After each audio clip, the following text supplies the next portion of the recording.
बिहारी हैं गुरु, इतिहास हमसे है, हम इतिहास के नहीं और पूरी दुनिया गवाह है हम बिहारियों का। विश्व का सबसे कठिन व्रत जो 3 दिन तक बिना कुछ खाए पिए निर्जला व्रत हमारे यहाँ के माताएं करती है। और एक हम ही हैं जो डूबते हुए सूर्य की उपासना से अपने पर्व की शुरुआत करते हैं और उगते हुए सूर्य को अर्घ देकर अपने पर्व की समाप्ति करते हैं। यही तो है हमारी आस्था, हमारा गर्व, हमारा महापर्व। जय छठी मैया।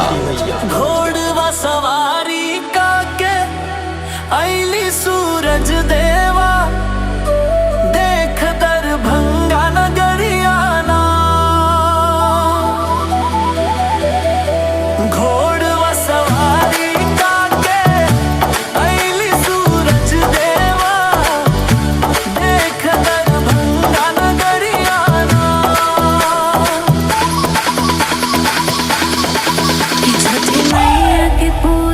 चरणिया देखा सब दरभंगियाना।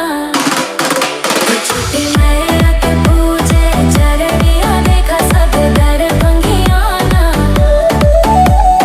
हमर छठी मैया जी के महिमा पार, सभे से झूमी झूम नाचेला। हमर छठी मैया जी के महिमा पार, सभे से झूमी झूम नाचेला। डीजे कृष्णा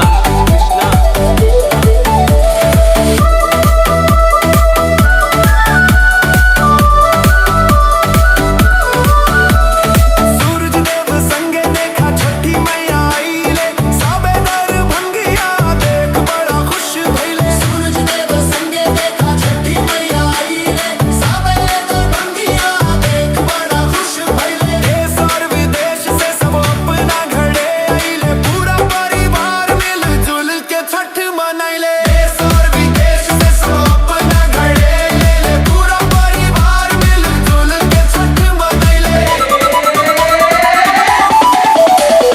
दरभंगा के सजल छठ घाट के नजारा देख बड़ा निक लागेला। दरभंगा के सजल छठ घाट के नजारा देख बड़ा निक लागेला। कि छठी मैया के पूजे चरणिया देखा सभे दरभंगियाना। कि गंगा मैया के पूजे चरणिया देखो सब दरभंगियाना। छठ मैया की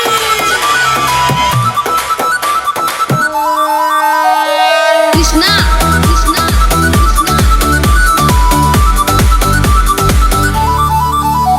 फुहारे आके बरती गंगा जी के पानिया, देखा दरभंगा नगरियाना। फुहारे आके बरती गंगा जी के पानिया, देखा दरभंगा नगरियाना। छठी मैया के पूजे चरणिया देखा सभे दरभंगियाना।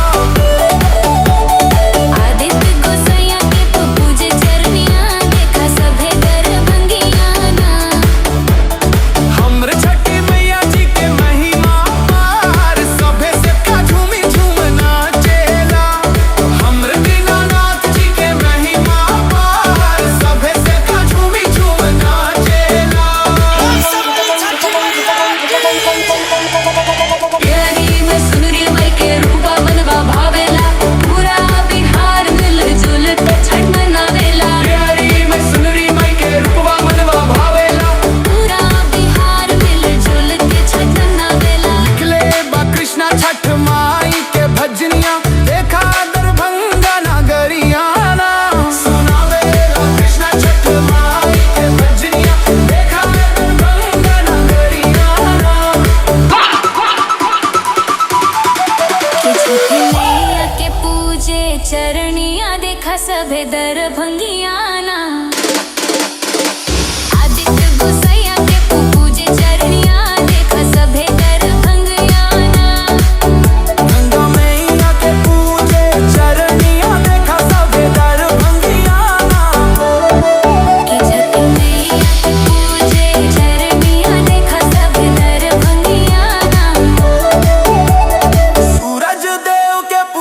चरणिया देखा सब दरभंगिया